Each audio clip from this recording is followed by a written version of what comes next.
빌립보서 3장 13절에서 14절까지입니다. 우리 화면을 통해서 성경을 통해서 다 같이 합동하겠습니다. 우리 시작. 형제들아, 나는 아직 내가 잡은 줄로 여기지 아니하고 오직 한 일, 즉 뒤에 있는 것을 잊어버리고 앞에 있는 것을 잡으려고 표대를 향하여 그리스도 예수 안에서 하나님이 위에서 부르신 부름의 상을 위하여 달려가노라. 아멘. 오늘 예배 나오신 여러분 모두에게 우리 하나님의 평강과 도우심이 늘 가득하시길 우리 주님의 이름으로 간절히 축원하겠습니다. 우리 한번 믿음으로 선포해 보겠습니다. 하나님이 함께 하십니다. 하나님이 도와주십니다. 하나님이 새 일을 행하십니다. 그렇습니다. 우리의 믿음의 고백처럼 하나님이 우리와 함께 하시고 우리를 도와주시고 우리 가운데서 새 일을 행하실 줄로 믿습니다. 그런 기대와 소망을 가지고 오늘 하나님을 바라보는 귀한 예배 시간 되었으면 좋겠습니다. 자, 오늘은 아름다운 완성을 향해 이 제목 가지고요, 우리 함께 말씀을 나눠보겠습니다. 여러분, 세계적으로 유명한 조각상 하나가 있습니다. 그것은 무엇일까요? 바로 이탈리아 피렌체에 있는 작품인데요. 지금도 전 세계에 있는 수많은 사람들은 그 작품을 보기 위해서 피렌체를 방문하고 있습니다. 자, 그 작품 바로 이것입니다. 미켈란젤로의 다비드상입니다. 아마 여러분 여러 미디어를 통해서 접해보셨을 것입니다. 자, 이 작품은요, 르네상스 시대를 대표하는 걸작이고요, 크기도 무려 5m가 넘는 매우 거대한 대리석 조각상입니다. 여러분, 이 다비드상은요, 완성되기까지 정말 긴 시간이 걸렸습니다. 먼저 조각을 하기 위해선 대리석을 채석해야 되죠. 1464년 처음으로 채석이 됩니다. 그리고 한 조각가에게 맡겨지게 되고요, 조각이 시작되게 됩니다. 그는 열심히 조각했는데 중간에 개인적인 사정에 의해서 포기하게 됩니다. 그리고 무려 30년 동안 방치되게 됩니다. 몇 년 동안이요? 30년 동안 방치됐던 겁니다. 그러니까 이 거대한 이 대리석 덩어리가요, 덩그러니 버려져 있게 됐던 것이죠. 자, 그러다 1501년 다시 한번 젊은 조각가에게 이 대리석이 들어가게 되는데 그때부터 새로운 조각이 시작되게 됩니다. 그 젊은 조각가는 바로 26살의 청년 미켈란젤로였던 것입니다. 여러분, 미켈란젤로는요, 이 거대한 대리석을 보면서 많은 고민을 하게 됩니다. 왜냐하면 이미 다른 사람이 작업했던 돌이었기 때문이죠. 그리고 30년 동안 방치가 되었잖아요. 어디에 흠집이 있을지, 또 이 내구적으로 어떤 문제가 있을지 전혀 알 길이 없었던 것이죠. 자, 하지만 미켈란젤로는 조각을 결심하게 됩니다.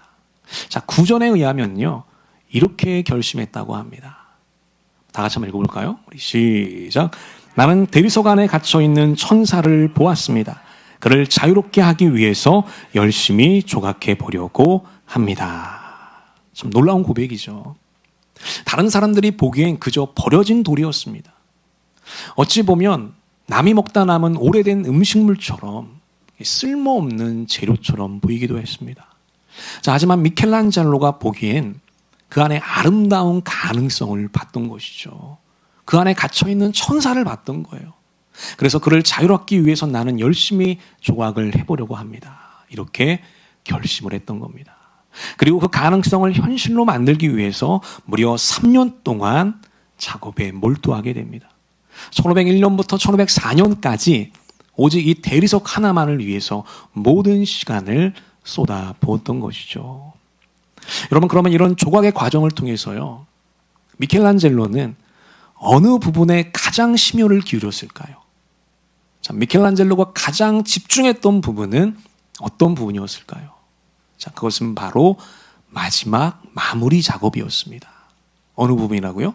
마무리 작업이었다는 거죠.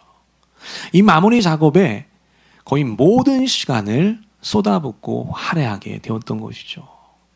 여러분, 이 조각이라는 것이요, 사실 처음에는 진행 속도가 엄청나게 빠릅니다.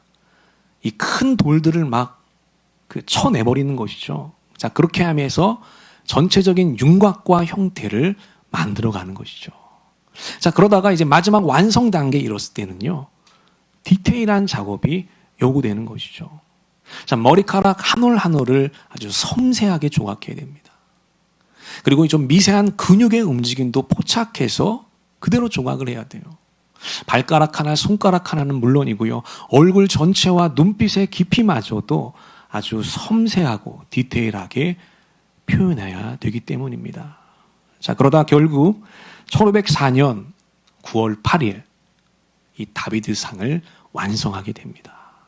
정말 이 끈질김의 또 인고의 열매라고 할 수 있을 것입니다. 그래서 그 이후로 약 500년 동안 이 다비드상은 인류 최고의 걸작이라는 평가를 받게 되었던 것입니다. 여러분, 여기서 우리는 한 가지 중요한 교훈을 보게 됩니다. 그것은 무엇일까? 바로 이것입니다. 아름다운 완성은 마지막까지 최선을 다할 때 이루어진다는 것이죠. 너무나도 중요한 말입니다. 한번 따라해 볼까요? 아름다운 완성은 마지막까지 최선을 다할 때 이루어집니다. 여러분, 그렇습니다. 처음 시작도 중요하죠. 중간에 열심을 지속하는 것도 중요합니다. 하지만 아름다운 완성을 맺기 위해서는요, 결정적으로 마지막 순간까지 최선을 다해야 한다는 것입니다. 여러분, 이제 올해도 2달 정도 남았죠. 여러분들이 연초에 세웠던 계획들과 다짐들이 있을 것입니다. 다 기억이 나시죠? 잊어먹은 건 아니죠. 아마 그 중에서는 여러분들이 잘 지켜진 것들도 있을 것이고요. 어떤 것은 흐지부지 되는 것도 있을 것입니다. 자, 그런데 아직 늦지 않았다는 것이죠. 왜냐하면 끝날 때까지 끝난 것은 아니기 때문입니다. 여러분, 미켈란젤로가 마무리의 공을 들여서 마침내 아름다운 완성과 결실을 맺었던 것처럼 우리도 마무리 시간을 잘 활용한다면 아름다운 완성을 이루게 될 줄로 믿습니다. 그래서 오늘은 이 아름다운 완성을 위한 몇 가지 중요한 포인트를 살펴보려고 합니다. 우리 함께 말씀을 나눌 때에 여러분 각자에게 주시는 하늘의 음성과 감동이 있게 되시기를 우리 주님의 이름으로 간절히 축원하겠습니다. 우리 먼저 첫 번째 한번 보겠습니다. 자, 첫째로 아름다운 완성을 위해선 과거를 통해 하나님의 섭리를 배워야 합니다. 그렇습니다, 여러분. 우리의 지난 여정을 통해서 뭘 배워야 한다고요? 하나님의 섭리를 배워야 한다는 겁니다. 자, 오늘 본문 13절 한번 보겠습니다. 한 번 더 볼까요? 우리 시작. 형제들아, 나는 아직 내가 잡은 줄로 여기지 아니하고 오직 한 일, 즉 뒤에 있는 것을 잊어버리고 앞에 있는 것을 잡으려고. 아멘. 여러분, 이 구절은 사도 바울의 고백이거든요. 자, 여기 보면 아주 중요한 표현이 나옵니다. 이게 뭐냐면 뒤에 있는 것은 잊어버리고, 이 표현입니다. 여러분, 이 말이 무슨 말일까요? 단순히 과거를 잊고 기억하지 말라는 말일까요? 아니면 우리의 모든 과거는 무가치하다고 말하는 걸까요? 사실 그러한 뜻이 아니죠. 뒤에 있는 것을 잊어버려라. 이 사도 바울의 이 말의 의미는요, 오히려 우리의 과거를 돌아보고 그 과거를 통해서 배우라고 하는 거예요. 우리의 과거를 성찰해보고요, 유익한 것들을 배우고 그 다음 그 과거에 머물지 말고 그 과거를 버리라고 하는 것입니다. 여러분, 성경에 보면 이런 모습을 잘 보여준 사람이 있습니다. 그가 바로 다윗입니다. 다윗은요, 자신의 인생을 늘 성찰했고요, 자기 과거를 돌아볼 줄 아는 사람이었어요.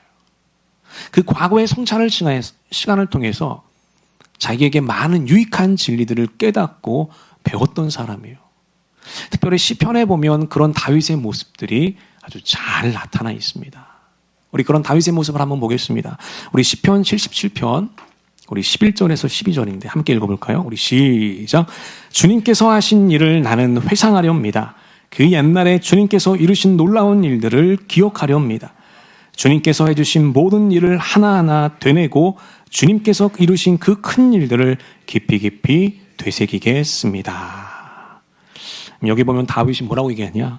나는 과거의 일들을 회상했고 기억했고 되새깁니다. 이렇게 얘기해요. 한마디로 과거를 통해서 많은 유익한 진리들을 배울 수가 있었다는 것입니다. 여러분, 여기서 우리는 한 가지 중요한 질문이 생겨요. 이게 뭐냐면, 자, 다윗이 자기의 과거를 돌아볼 때 이 다윗은 어디에 주목했던 걸까요? 도대체 어디에 주목했길래 그 과거의 성찰을 통해서 그는 수많은 유익한 진리들을 깨닫고 배울 수가 있었던 걸까요? 다윗이 주목했던 뭘까요? 자, 그것은 바로 하나님의 섭리였다는 것이죠. 뭐였다고요? 하나님의 섭리였다는 것입니다. 여러분, 다윗은 하나님이 자기의 목자임을 알았습니다. 하나님이 자기 인생의 진짜 주인인 것을 알았어요. 그래서 자기 인생에서 벌어지는 모든 일들엔 우연이 없다라고 믿었습니다. 모든 것이 하나님의 섭리이고 하나님의 계획이고 하나님의 뜻이라고 확신했던 것이죠. 그러다 보니 다윗이 자기의 과거를 돌아볼 땐 이 다윗은 하나님의 뜻을 생각했던 거예요. 하나님의 의도를 생각했던 것입니다. 하나님, 왜 이런 일이 지금 나에게 나타난 것입니까? 왜 이런 문제가 나에게 발생한 것입니까? 왜 하나님 저 길이 아니라 나를 이 길로 인도해 주셨습니까? 자, 이렇게 하나님의 뜻과 그 의도에 집중할 수가 있었다고 하는 것입니다. 여러분, 이 부분은 너무나도 중요한 부분이죠. 우리가 지난 시간들을 돌아보고 성찰할 때 우리가 그것으로부터 무엇인가를 배우기 위해서, 또 우리가 영적으로 성장하기 위해서 우리는 무엇을 바라봐야 될까? 여러분, 우리가 바라봐야 될 것이 무엇일까요? 그것은 바로 이것이라고 하는 것이죠. 다 같이 한번 읽어볼까요? 우리 시작. 내 인생을 이끌어 가시는 하나님의 뜻과 마음을 생각하고 바라봐야 합니다. 그렇습니다, 여러분. 하나님이 우리의 목자가 되신다는 거예요. 하나님이 우리의 인생의 진짜 주인이 되신다는 겁니다. 그래서 하나님은 우리 인생에서 절대로 실수하지 않으신다고 하는 거예요. 어떤 일이 나타나건 그것은 하나님이 하신 일이고요. 그 일엔 우연이 아니라 하나님의 뜻이 담겨져 있는 사건이라고 하는 것입니다. 따라서 우리가 그것을 성찰하고 깨닫게 될 때 우리는 우리 인생을 더 유익하게 해줄 다양하고 수많은 진리들을 깨닫고 배울 수가 있게 된다고 하는 것입니다. 여러분, 오늘 우리의 모습을 돌아봤으면 좋겠습니다. 혹시 계획했던 일들이 틀어져서 실망하신 부분들이 있습니까? 혹시 예상하지 못한 어려움을 만나서 지금 힘든 순간을 보내고 있습니까? 여러분, 중요한 건 우리가 어떤 순간에 직면해 있건 하나님은 지금 우리와 함께 하신다는 거예요. 하나님이 여러분들을 지금도 선하게 인도해 주신다는 것입니다. 여러분들의 좋은 목자가 되시고 인생의 주인이 되어주셔서 가장 완전한 길로 인도하고 계시다고 하는 것이죠. 그것을 우리는 과거의 성찰을 통해서 발견할 수 있어야 한다는 것입니다. 그렇게 할 때 우리는 하나님의 은혜를 발견하게 될 거예요. 아, 하나님은 나를 떠나신 적이 없구나. 아, 하나님은 나를 내버려 두신 적이 없구나. 하나님은 나와 늘 동행하시며 나의 앞길을 밝혀주고 계셨구나. 이 놀라운 은혜를 우리가 깨닫고 고백하게 되는 것입니다. 지금도 하나님은 우리의 목자가 되십니다. 우리를 가장 좋은 길로 인도해 주십니다. 우리가 그러한 믿음을 가지고 하나님의 뜻과 마음을 묵상하는 우리 모든 전민의 성도들이 되었으면 좋겠습니다. 우리가 그렇게 될 때 내 인생을 인도하시는 하나님의 그 놀라운 섭리를 깨닫게 될 것이고요. 그 섭리를 안 사람들은 어떤 문제에 직면하더라도 용기를 잃지 않게 될 것입니다. 두려움을 없애고 담대한 몸과 마음으로 전진하게 될 것입니다.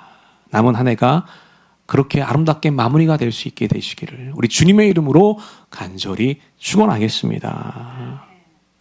과거를 통해서 하나님의 섭리를 배워야 한다는 것입니다. 이제 두 번째 한번 볼까요? 두 번째는 이것이죠. 자, 아름다운 완성을 위해서는요, 마지막까지 최선을 다해야 한다는 것입니다. 너무나도 중요한 말이죠. 한번 따라해 볼까요? 아름다운 완성을 위해선 마지막까지 최선을 다해야 됩니다. 그렇습니다, 여러분. 마지막까지 최선을 다한 자가 얻을 수 있는 영광은 무엇이냐? 그게 바로 아름다운 결실이라는 거예요. 아름다운 완성이라고 하는 것입니다. 여러분, 육상 선수 중에 세계적인 마라톤 선수가 있습니다. 자, 오늘 소개할 사람이 있는데요. 그 사람이 바로 이 사람입니다. 엘리우드 킵초게라고 하는 사람입니다. 혹시 이 킵초게를 아시는 분이 있는지 모르겠습니다. 아마 마라톤에 관심 있는 분이라면, 마라토너라면, 아마추어 마라토너라면 이 킵초게를 모를 수가 없을 것입니다. 여러분, 이 선수는 케냐 선수고요. 물론 케냐 선수들에게도 이 기라성 같은 선수들이 참 많죠. 근데 그 중에서 가장 높이 평가되고 있는 선수입니다. 그럼 왜 이 킵초게는 그렇게 높은 평가를 받은 걸까요?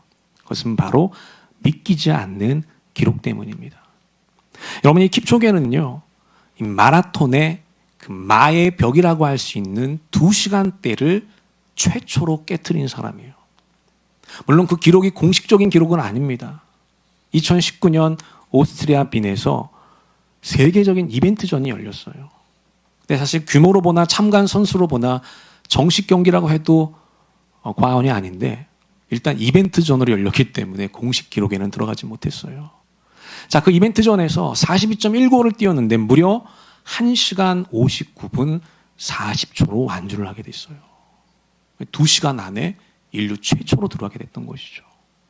그래서 여러분, 2019년도에 인간의 극한을 깼다라고 하는 그런 환호가 나오면서 이 킵초게에 대한 전 세계적인 이슈가 있었던 적이 있었습니다. 당연히 경기 후에 공식 인터뷰가 진행이 됐고요. 자, 수많은 사람들의 공통 질문은 기록에 대한 부분이었어요. 자, 어떻게 해서 그런 엄청난 기록을 낼 수 있었습니까? 그 비결을 말씀해 주십시오. 자, 그러자 킵초게는 인터뷰에서요, 어떤 특별한 비결을 말한 것이 아니라 아주 원론적인 부분을 강조하게 돼요. 자, 킵초게는 이렇게 말했습니다. 자, 마라톤에서 가장 중요한 순간은 결승전 직전 마지막 1km입니다. 이 마지막 구간을 어떻게 뛰느냐에 따라서 기록이 결정됩니다. 여러분, 마라톤을 뛰어본 사람은 공통적으로 얘기해요. 혹시 여러분들은 마라톤을 뛰어보신 적이 있습니까? 네, 저도 한 번도 없거든요.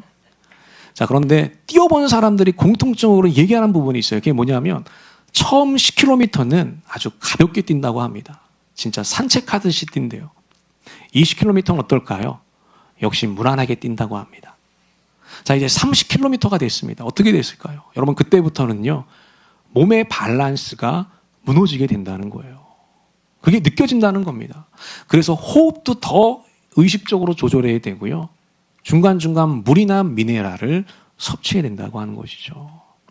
자, 이제 35km가 지나게 되면 어떻게 될까요? 그때부터는 지옥이 펼쳐진다는 거예요. 자기 몸이 자기 몸처럼 느껴지지 않는다고 합니다. 그러니까 되게 재미난 표현을 썼는데 뭐냐면 온 몸이 비명을 지른다고 해요. 이제 그만 뛰어라. 더 이상 뛰면 너는 죽게 될 것이다. 지금 여기에서 포기해야 된다. 이런 내면의 음성들이 올라온다는 것입니다. 자, 그런데 바로 그 순간이 결정적인 순간이라는 것이죠. 자, 결승전을 통과하기 위해서는요, 바로 그 순간에 최선을 다해야 한다는 거예요. 포기하지 말아야 한다는 것입니다. 여러분, 이 킵초게 선수도요, 전 마지막 1km가 가장 큰 고비였다고 해요. 수없이 포기하고 순간들이 많았던 것이죠. 그러나 그는 포기하지 않고 끝까지 달렸던 것이죠. 그래서 결국 인류 최초의 기록을 세울 수가 있었던 것입니다. 여러분, 이것은 오늘 우리도 마찬가지입니다. 우리도 지금 시간으로 보면 지금 35km 지점에 와 있습니다. 올해가 벌써 지금이 11월 달이죠. 올해가 얼마 남지 않았습니다. 여러분, 시기적으로 보면 충분히 힘들고 피곤한 순간일 것입니다. 한 해 동안 열심히 달려왔으니 왜 피곤하지가 않겠습니까? 아마 남은 2달 대충 보내고 내년부터 새로운 시작을 해야 되겠다. 이런 생각을 하실 수도 있을 것입니다. 자, 하지만 지금이 가장 중요한 순간이라는 것이죠. 우리가 이 남은 2달을 어떻게 보내냐에 따라서 올 한 해의 마무리가 결정될 수 있다고 하는 것입니다. 여러분, 성경에도 끝까지 달려간 사람들이 많아요. 네, 그 중에 바울이 있는데요. 자, 바울이 이렇게 고백을 합니다. 우리 디모데후서 4장 7, 8절 우리 한번 읽어보겠습니다. 우리 시작. 나는 선한 싸움을 싸우고 나의 달려갈 길을 마치고 믿음을 지켰으니 이제 후로는 나를 위하여 의의 면류관이 예비되었으므로 주곧 의로우신 재판장이 그날에 내게 주실 것이며 내게만 아니라 주의 나타나심을 사모하는 모든 자에게도니라. 아멘. 여기 보면 바울이 아주 당당하게 고백하죠. 나는 선한 싸움을 싸웠습니다. 나는 달려갈 길을 마쳤습니다. 그리고 끝까지 나의 믿음을 지켰습니다. 이렇게 당당하고 아름다운 고백을 하게 됩니다. 여러분, 바울은 시작도 잘했지만 마무리도 잘했던 사람이라는 거죠. 처음부터 끝까지 최선을 다했던 사람이라는 거예요. 그래서 방금 읽은 8절에 보면, 자, 그런 자에게 하나님이 뭘 예배해 주셨다고요? 의의 면류관을 예배해 주셨다는 거예요. 그러니까 하나님은요, 마지막 순간까지 최선을 다하는 자에게 좀 면류관의 영광을 선사해 주신다는 것입니다. 저는 우리 모든 전민의 성도들이요, 마지막까지 최선을 다해서 하나님이 주시는 의의 면류관을 얻게 되시기를 우리 주님의 이름으로 간절히 축원하겠습니다. 여러분, 바울처럼 당당하게 고백하는 사람들이 되었으면 좋겠습니다. 하나님, 나는 믿음의 길을 최선을 다해서 달렸습니다. 하나님께서 나에게 맡겨주신 일에 열심을 다했습니다. 믿음의 경주를 잘 마쳤습니다. 이렇게 믿음의 고백을 올려드리는 우리 모두가 되었으면 좋겠습니다. 자, 우리가 어떻게 해야 마지막까지 최선을 다할 수 있을까? 여러 가지 비결들이 있습니다. 그러나 그 중에서 가장 중요한 것은요, 바로 이것이죠. 하루하루를 충실하게 살아가는 것입니다. 무엇이라고요? 하루하루를 충실하게 살아가는 것이죠. 따라해 보겠습니다. 하루하루를 충실하게 살아가는 것입니다. 여러분, 우리가 남은 이 2달을 잘 보내는 방법은 다른 게 없어요. 지금 나에게 주어진 이 하루하루를 착실하게 살아가는 거예요. 오늘 하루 주님과 동행하는 것이고, 오늘 하루 하나님이 기뻐하시는 것을 행하는 것입니다. 그러다 보면 이 2달이 아름답게 채워져 있는 것이죠. 좋은 열매를 맺게 되는 것입니다. 우리가 그렇게 할 때 올 한 해 아름다운 마무리를 할 수 있을 것이고요. 하나님이 기뻐하시는 좋은 열매를 맺게 될 것입니다.